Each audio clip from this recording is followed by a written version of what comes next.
Representative Carlson, thanks for joining us today. Oh, you're very welcome. 2018 will be your 46th year in the Minnesota House of Representatives, making you the longest serving member. What motivates you to keep running?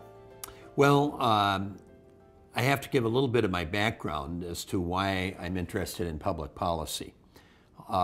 First of all, I grew up in a household where the common discussion at the dinner table was current events, current issues. When I started in college, I was going to be a major in business administration. And I found out fairly early that the courses I enjoyed the most were in the social sciences, especially political science. So I ended up with a degree in social studies and with a core in political science. And you might guess then became a teacher. And as a result of being a social studies teacher, I just continued to enhance my interest in public policy and political involvement and so on. And so back in 1972, I made the decision to run for the legislature. And I kind of had in the back of my mind, even in college, that, gee, someday I'd like to run for a political office. Hadn't really focused on a given area, whether it would be a city council, a school board, or the legislature. But I became politically active prior to '72, and much of my interest and focus was the legislature because of the kind of public policy issues that are of statewide significance, and just an area that I've been very interested in. And I view it as a wonderful opportunity to have some input into public policy, and especially areas that I'm kind of interested in, which historically were education, healthcare, state budgeting, and so on. And how supportive has your family been throughout your career? Oh, just great. My three children basically grew up in a political family, and so they remain interested to this day. None of them have expressed an interest in running for office, but they follow public policy. Now, two of them live out of state currently. One of them in particular, my daughter, she became, like her father, a social studies teacher. And the other two are in different careers, but she is one who's also interested in government and politics, as my two sons are. My wife has always been very supportive. And I've joked at campaign time that I've got a secret weapon, and her name is Carol Carlson, because she gets very involved and helps organize the volunteers and so on the political side. But she's also very interested in public policy. And so we kind of keep up the tradition from my side of, even though we're empty nesters now, when we're sitting on the porch or at the dinner table, we're very often talking about current issues, just an interest area. And she was a teacher as well, and later a college administrator. How would you say things have changed here over your time here at the legislature? The legislative process has changed immensely in a variety of ways, and one of the things that comes to mind is technology. When I was first elected, virtually everything, it seemed like, was pencil paper. Today technology influences how your constituents contact you. They influence how you follow issues on the House floor. We all have laptop computers and so on. So that shift from pencil paper to a much more technologically based system has really been huge. I kind of look back to when I was first elected and wonder, gee, how did we operate back then? The U.S. mail, it's almost a rarity today that we get a letter via mail from a constituent. Now, we still get a lot of brochures and so on that various groups send to you, kind of the bulk mailing kind of thing. They send it to every member. But I'm talking about an individual constituent. It's all email.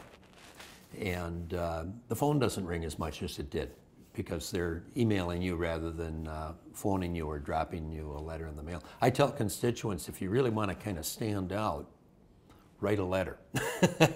Because then it'll probably be the only one in the pile that comes in that day. But when I was first elected, there were some huge changes in the rules that have been helpful to this day. Again, it's part of that was technology, but virtually all committee hearings are recorded, floor sessions are recorded. So a much more open process from what it had been prior to when I was first elected. One of the concerns that I have, and it does surface from time to time, though, the state constitution says that a bill should be single subject. And that hasn't always held true. And I think that's going to be an issue we're going to have to address in future legislative sessions. The locking together of a variety of issues in a single bill is problematic. And that has happened whether it's the Democrats in control or the Republicans in control.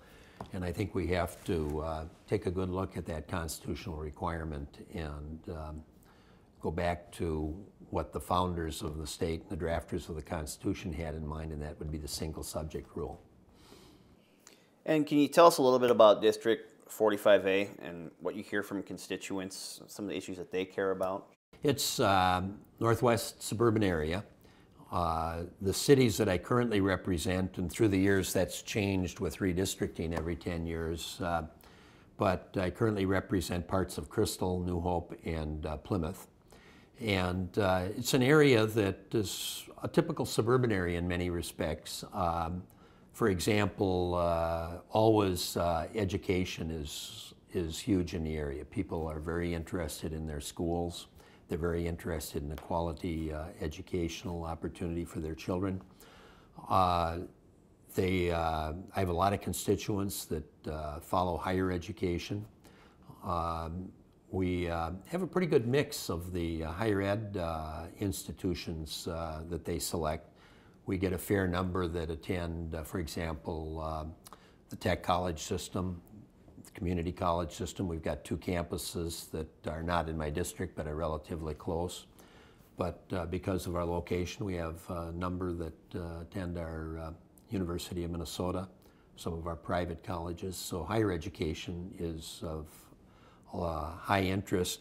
And the one issue that you hear the most about right now in the area of higher education is student debt. A lot of parents, and actually you hear, interesting enough, more from the parents than you do necessarily the students in many respects. But the cost of higher education, and many of the parents will say, gee, when I attended a tech college or one of our other colleges or universities, a 4-year institution, you could afford tuition.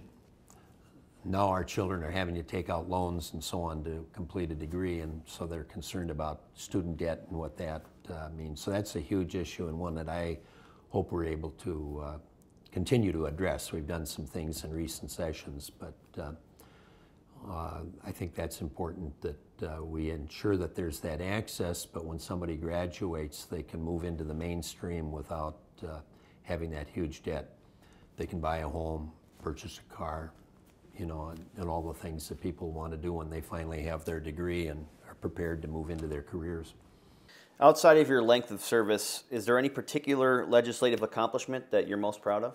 Well, for about roughly 20 years, I chaired one education committee or another, so I had my fingerprints in a lot of education, finance, education policy issues, whether we're talking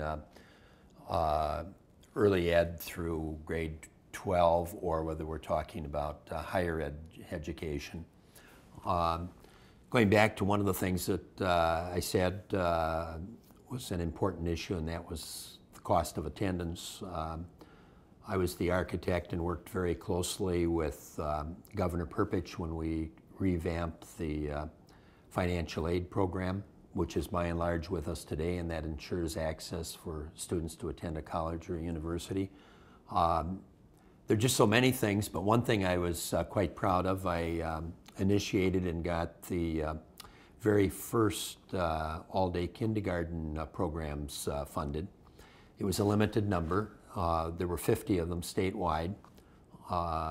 2 of the schools out of the 50 were in the Robbinsdale School District, which I represent, but it was statewide, and that planted the seed for what we have today now, which is universal all-day kindergarten.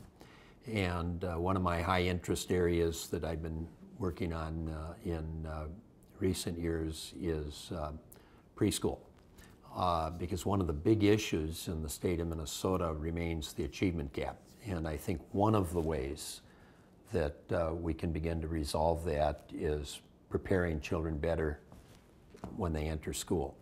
And